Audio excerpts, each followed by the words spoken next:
You've just watched the youngest child in your tribe swallow the very last piece of meat. Tomorrow there may be nothing left to eat. The hunting party still hasn't returned. The sun has already disappeared behind the mountains, and the fire will only keep everyone warm for one more night. If they come back empty-handed, hunger will claim the weakest first. No one knows how much longer anyone can endure. You always believed predators were your greatest enemy, but the days when no one could bring home food were far more merciless. When every hunt failed, what allowed your ancestors to survive? The answer was never hidden in a single spear.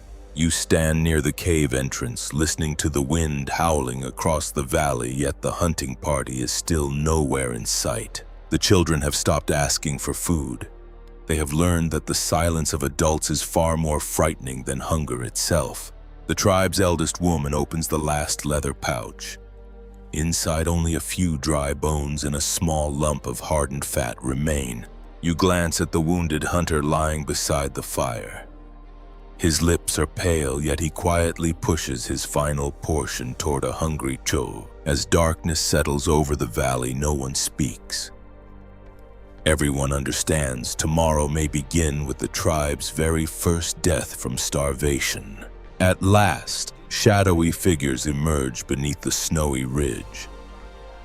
They walk slowly with lowered heads, carrying no animal across their shoulders. One spear has snapped in half, another hunter is bleeding heavily, and every leather pack hanging from their backs is completely empty. You realize this hunt has stolen more than food.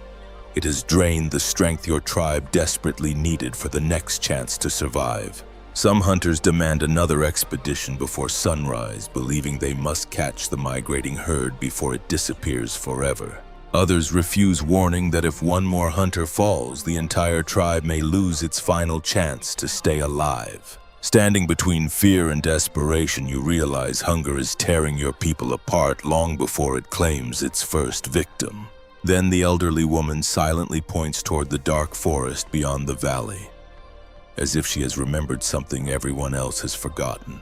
You follow the elderly woman down the hillside where the wind is weaker and the snow has not yet completely buried the frozen ground. She kneels beside a cluster of low shrubs, brushes away the dead leaves, and pulls up several small roots still clinging to the icy soil. They are hardly enough to satisfy anyone's hunger, yet in this moment anything edible is more valuable than the largest animal. The others spread through the woodland, digging beneath tree roots for seeds, edible roots, and any sign that life still remains.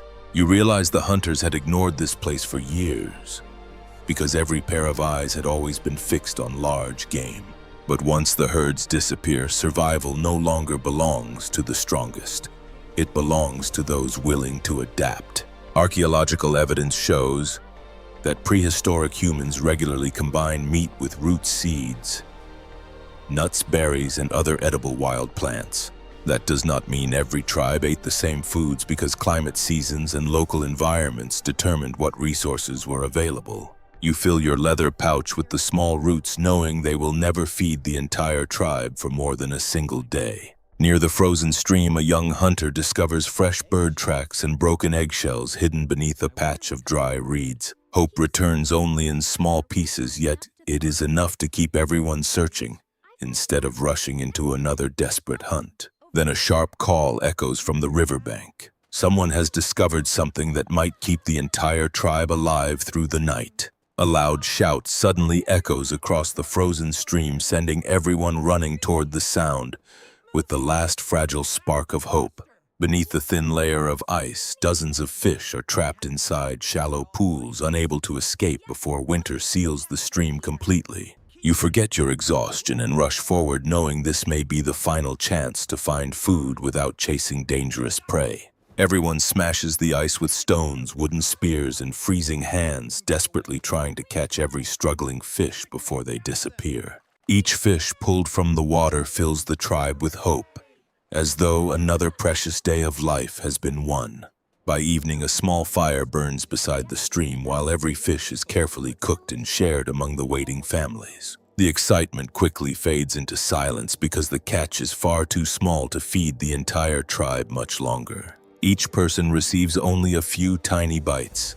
The children eat first, yet even they remain painfully hungry afterward. Archaeological evidence suggests prehistoric people often relied on fish, shellfish, and other aquatic foods whenever hunting large animals failed. These smaller food sources could delay starvation for a short time, but they rarely replaced the enormous calories provided by big game.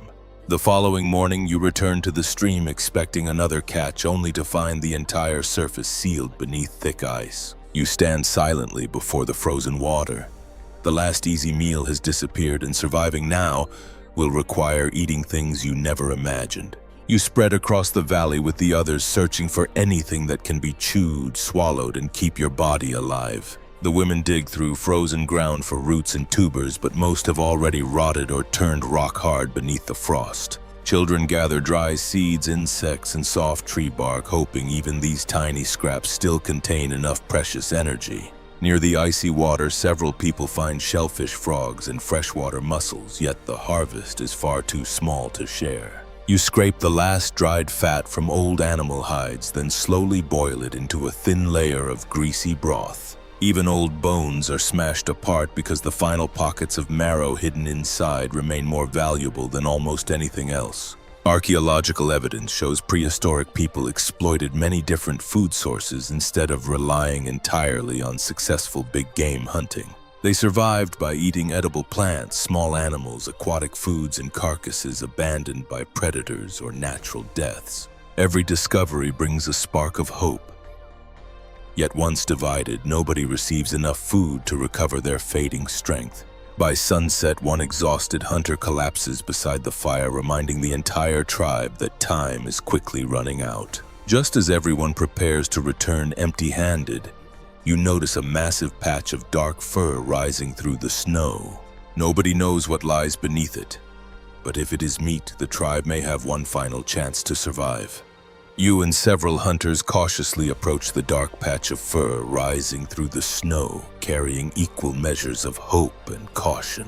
After digging through the frozen ground for several minutes, everyone uncovers the body of a large reindeer that died days earlier. Nobody rushes toward it.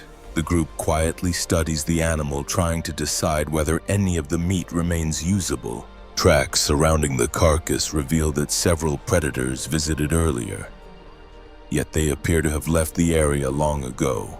You carefully cut into the deeply frozen meat where the cold may have slowed the natural process of spoilage. The oldest member of the tribe examines its color, smell, and texture before selecting only the portions that appear well preserved. Archaeological evidence suggests prehistoric people sometimes made use of naturally found animal carcasses, especially during unsuccessful hunting seasons.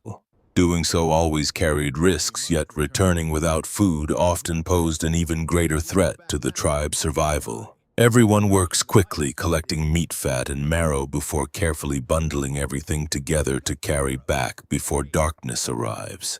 Nobody speaks while walking home, because everyone understands this unexpected discovery may determine whether the tribe survives the coming days. The recovered food provides only a few more days of nourishment, never enough to erase the uncertainty waiting ahead. You stare at the remaining meat beside the fire, then wonder who should eat first when the food finally runs out. The remaining food is placed in the center of the cave as everyone sits quietly waiting for the final decision. No one knows when the herds will return, so every small portion must be measured with great care. The eldest member of the tribe suggests feeding the children, the elderly, and those weakened by hunger first. The strongest hunters willingly accept smaller portions, because they understand the tribe's future depends on its most vulnerable members. You hold your modest meal in your hands, feeling the hunger remain, yet knowing the choice is completely fair. A young child smiles after eating only a few bites, making the silent cave feel warmer than before. Archaeological evidence shows that prehistoric humans often cared for injured or weakened members over long periods of time. This suggests that cooperation was not simply kindness, but an effective survival strategy shaped through human evolution. By sharing their food, the entire group remains strong enough to continue searching instead of collapsing one by one. You realize a single person may become an excellent hunter, but only a united community can survive a season of famine. The following morning, everyone prepares to leave the cave again, even though the remaining food will last only one more day. The moment you step into the snow, you notice a fresh trail of tracks stretching across the frozen valley ahead. The fresh tracks stretch across the valley before disappearing behind snow-covered rocky slopes in the distance. You kneel for a closer look and realize they belong to a herd of reindeer traveling steadily toward the south. The group sets off immediately, yet nobody celebrates because the animals could still be many miles away. The freezing wind grows stronger, gradually erasing the tracks and forcing everyone to move faster before they disappear completely. After hours of walking, one young hunter begins to lose strength, leaving the group to choose between speed and unity. You turn back to help him regain his footing because abandoning one person could endanger the entire tribe later. As the sun sinks toward the horizon, everyone notices freshly broken branches and disturbed snow just ahead.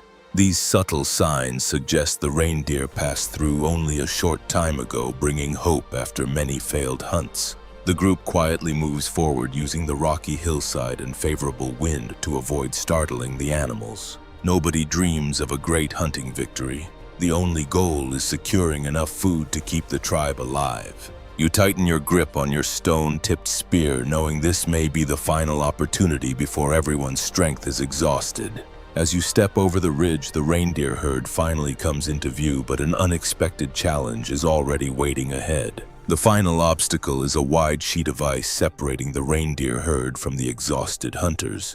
The group cannot pursue the animals directly, so they carefully study the terrain for a safer route. One hunter discovers a narrow passage between towering rocks where the herd can be guided into easier hunting ground. Working together, everyone creates noise from different directions, encouraging the reindeer to move along the planned path.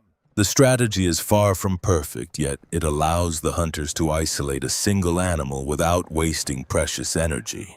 After returning to the cave, the meat is shared equally while the remaining pieces are carefully dried beside the fire. Archaeological evidence shows that prehistoric humans survived through hunting, gathering, fishing, and occasionally scavenging animal carcasses.